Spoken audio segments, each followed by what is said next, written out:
Welcome back, crew. Got a lot to cover today in today's short video.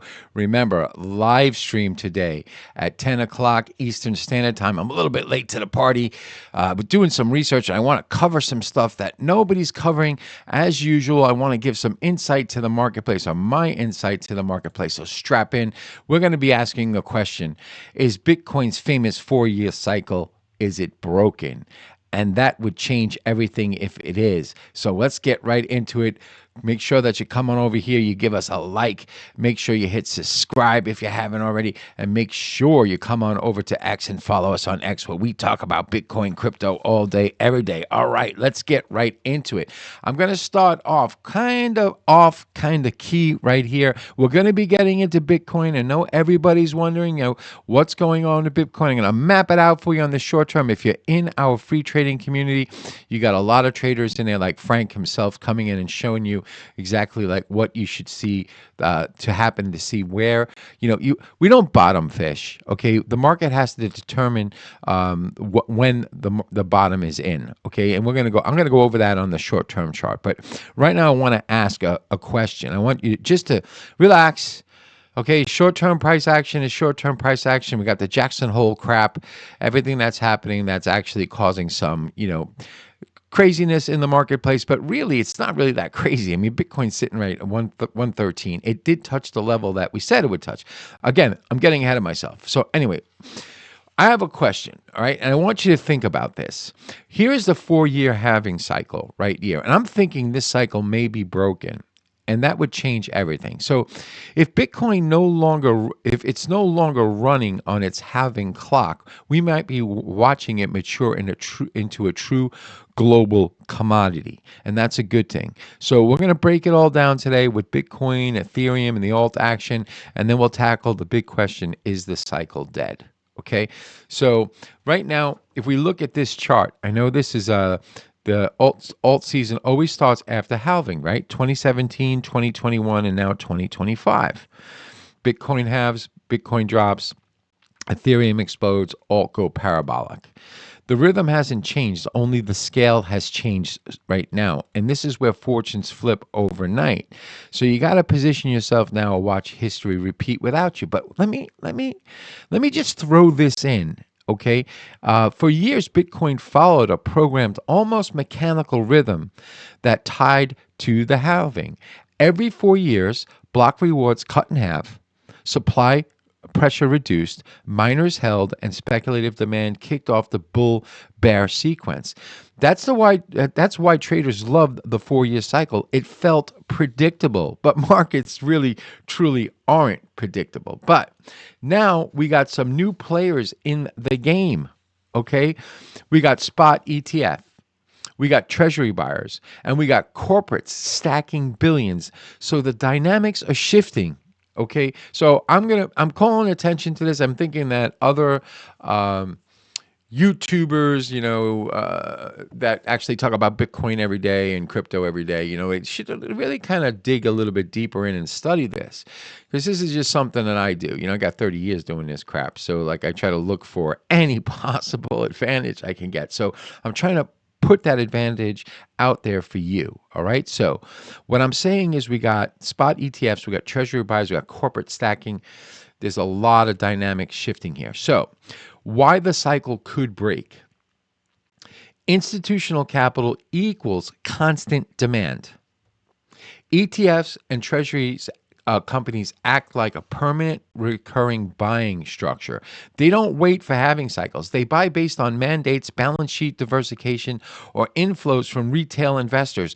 That creates a baseline demand, unlike the boom bust of earlier years.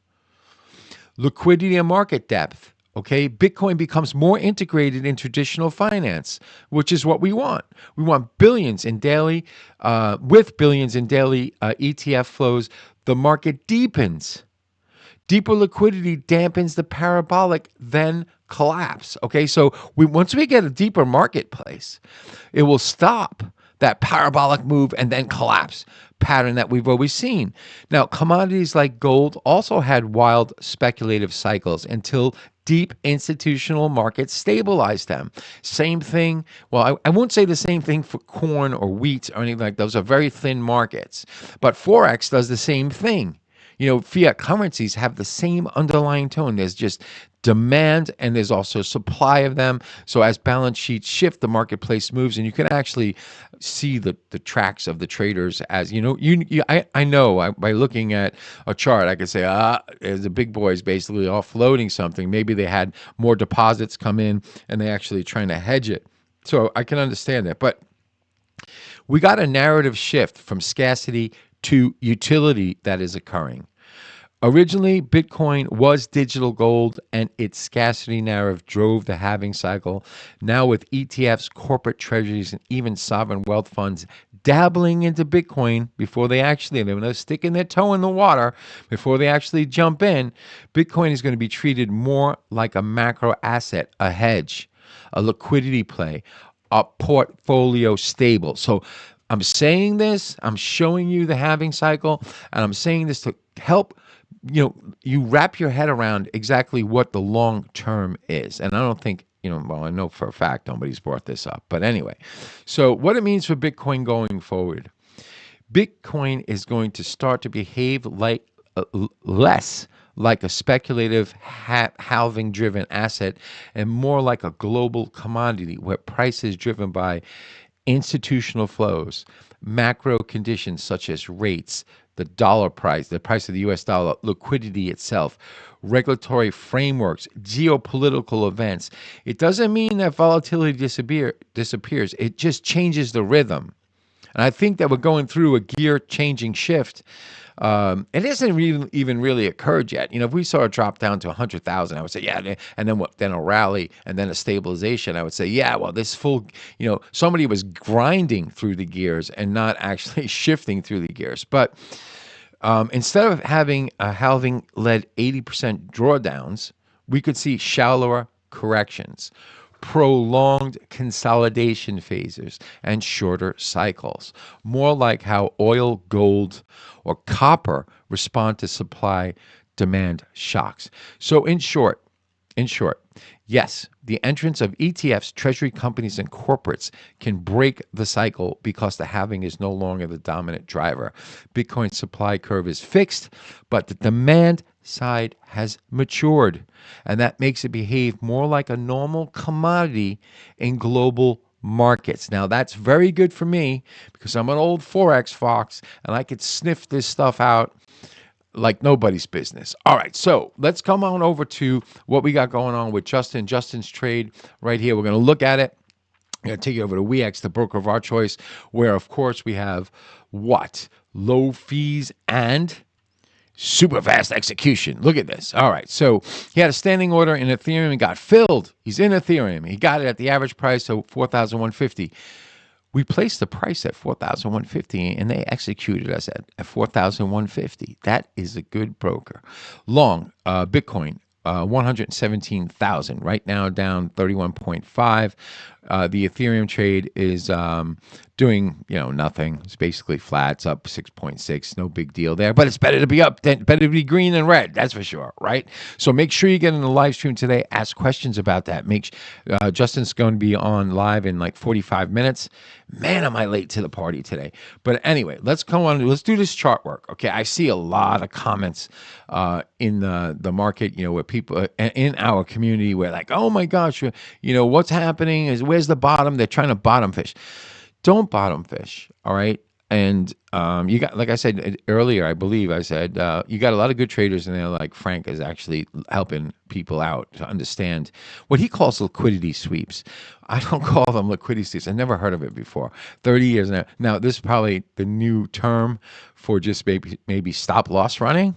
I would assume, it's like a stop loss run and then, marketplace rebounds. All right. So look, yesterday I told you, and here's the thing, like people say, oh, you're only going like long. No, I told you yesterday that the resistance level was 115.8. And I didn't like the idea that we broke down through this pivot. So therefore, I thought we were trading down to this pivot. What am I supposed to do? Go to your house and go short at 15.8 for you? I mean, or tell you, hey, it's going up towards resistance. You may want to take a look to, sell the thing. I've seen some posts on X, like some guy had a broken computer saying, I'm done with this crap. I think it's all a scam. He's probably looking for clickbait.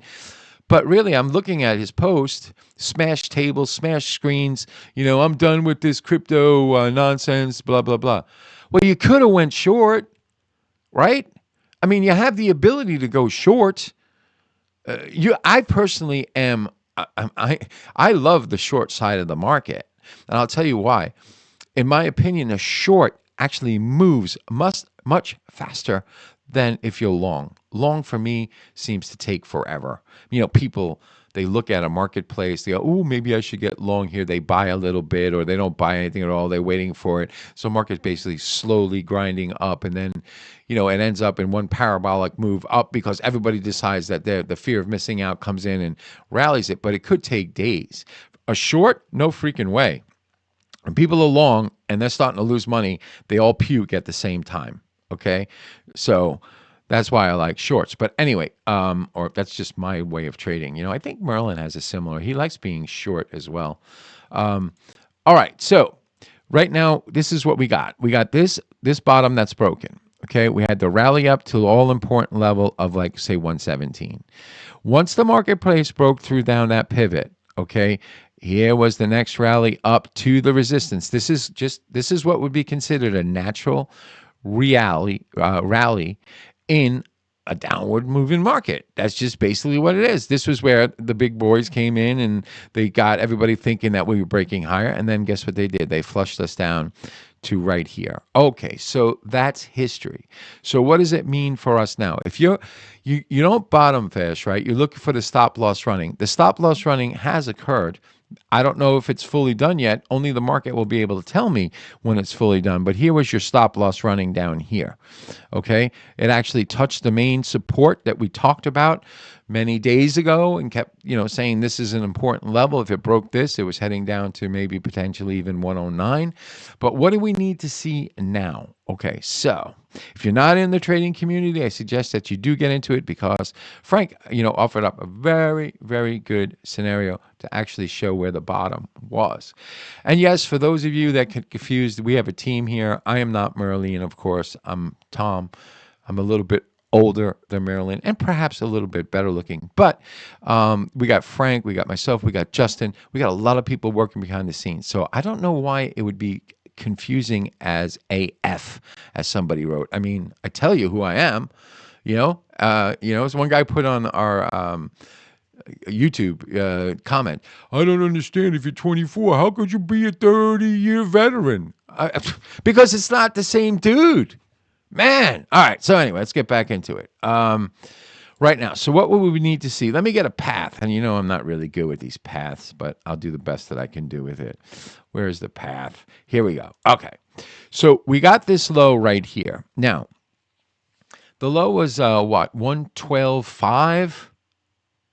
So I'm going to say we need to get to 116 or 115.8 right here. We need to come up here. Okay? Then we need a retrace back down, potentially even to this low. That's okay. That would be the market covering the same ground twice. I went over that in a previous video. As long as that holds, the next movement upward would be suggesting that we have found the bottom for the time being, and we'd be trading up to like this level right there. I got to always do a double click. So that's what you'd be looking for when you're looking to say, okay, the bottom is potentially in. Does it guarantee that the bottom's in? No freaking way. But it is a good clue. So again, just a recap, okay? We need this to hold. We need to come up to at least 115, 116. We need a pullback, any type of pullback, as long as it doesn't break this lower pivot right here. That's fine. And, some technicians would argue that's even fine if you came down and touched this lower pivot as long as you didn't break. That would be a double bottom. Yeah. Okay, fine. So then where could you go long? Well, then you could go long on a breakout over here. Or, you'd look at structure, look, this is only a 2-hour chart, and Gann always said that the most important tick is the highest tick of the lowest bar. You could actually take a stab at, buying this point right here, 113.4, with a tight stop loss on it to get the run to break upward. Highest tick of the lowest bar is one of the most important ticks on the chart. Same thing, lowest tick on the highest bar is one of the most important ticks on the chart. All right, let's get into it. So right now, Bitcoin is currently trading at 113,008, down 1,783 from the previous close. Now, the intraday high has been 115.7, 115.8. Okay, the low has been 112,005. We warned you about that. It's there. Now, what we're saying is that Bitcoin's double top has played out. Retail thinks it's going to break down. We're not saying that. We just showed you on the last chart like how we can look for what could be a potential bottoming nature of the chart itself on the 2-hour, okay? Short term turns into long term, so it's still a good chart. So institutions, we believe institutions know this is a setup. Liquidity has been, as Frank called, harvested. I say stop losses have been done. Every panic candle is a transfer of wealth. The next pump is going to redraw the entire market. Most aren't going to be ready for it. So really what we're saying is the Bitcoin shakeout is complete. And if we look at this, we're going to say retail panics, smart money accumulates, we can't sold the bottom. Bitcoin is ready for its next leg up. Just be patient. Get in the live stream today, 10 o'clock Eastern Standard Time. Ask questions. Don't be a panic merchant. Don't sell fear. Get a hold of yourself, man. Get a hold of yourself. All right. So we got right now, bullish divergence is flashing for Bitcoin. I'm going to show you that right here. It's happening right here. We got bullish divergence is flashing for Bitcoin.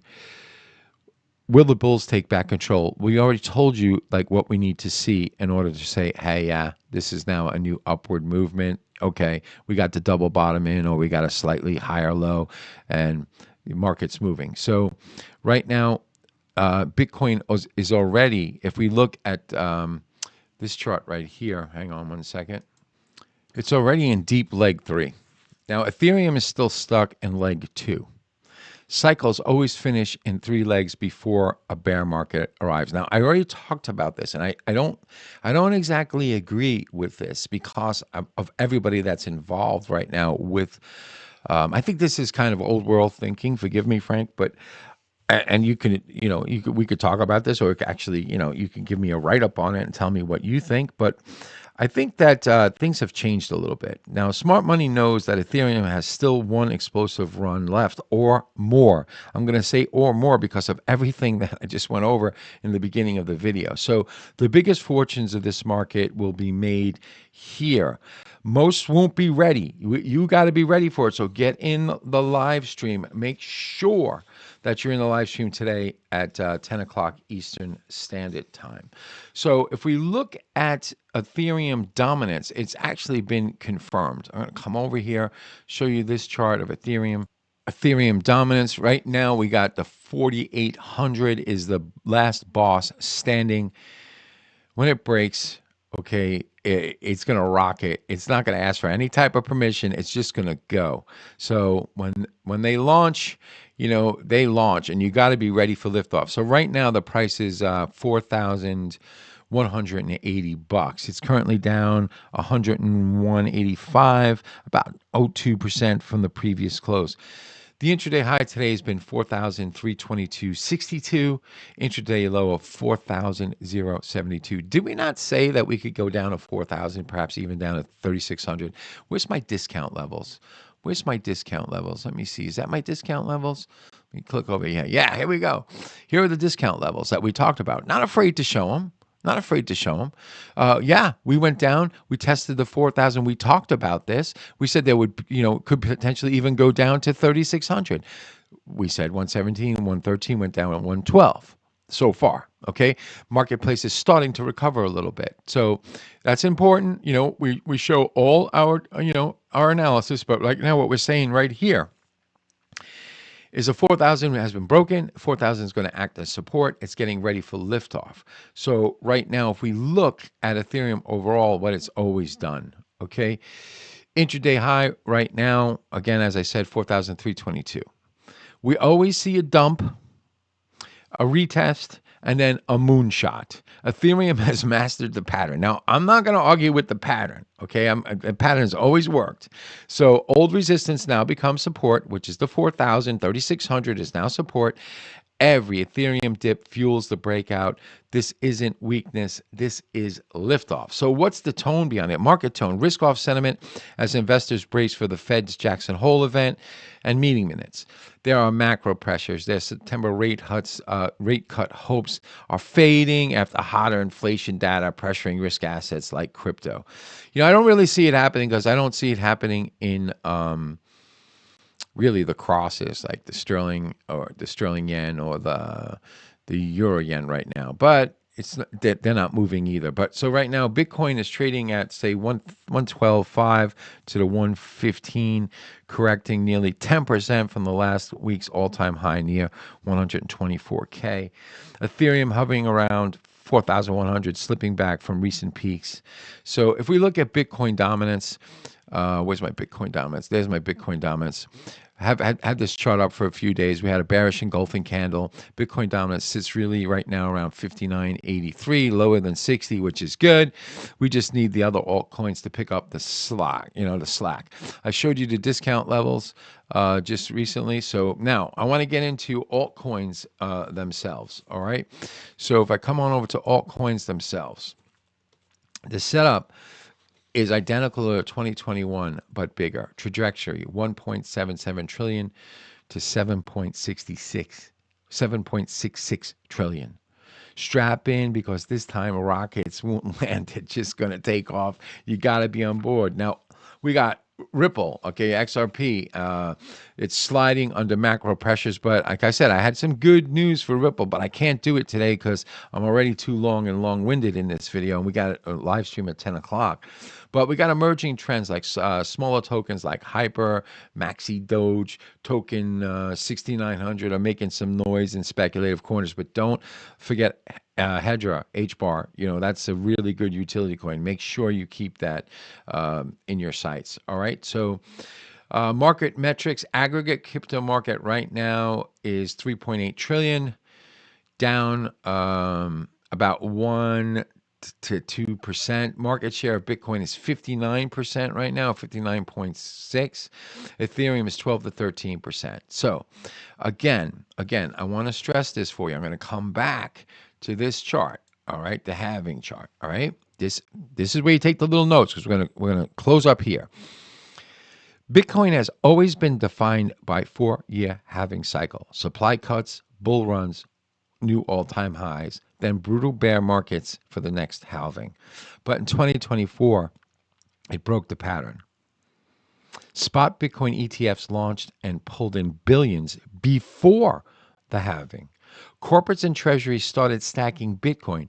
Michael Popeye the Sailor Man strategy now holds 74 billion worth, adding just another 430 Bitcoin at 119,666 this week. Bitcoin ripped past 100,000 by December 2024, way ahead of the halving schedule. So the wave of institutional demand could mean the halving is no longer the dominant driver. With ETFs and over 100 treasury companies act as constant buyers, the old cycle may be over. So Bitcoin is going to be treated as a commodity, and it's maturing. It is starting to mature, and it's actually going to be part of infrastructure. So institutional capital creates steady, non-cyclical demand in this. Okay, liquidity depth means price action smooths out less parabolic mania, less 80% drawdowns. Macro drivers behind it will be rates, the US dollar. Liquidity will take the center stage. Instead of a predictable halving cycle, Bitcoin can now trade like oil or gold, where global demand, monetary policy, and capital flows dictate the rhythm of the coin. There's some, okay, so what if it holds? What if it still holds? Well, it still takes about 1,060 days from the bear market bottom to the bull market top. We're only about 1,000 days in from the 2022 bottom. It means we still could have 100 days left for fuel if it's still going to hold, if I'm totally wrong.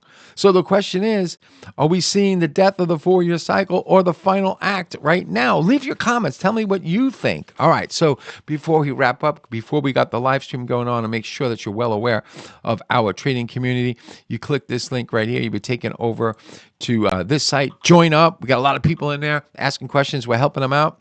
Make sure you come on over, of course.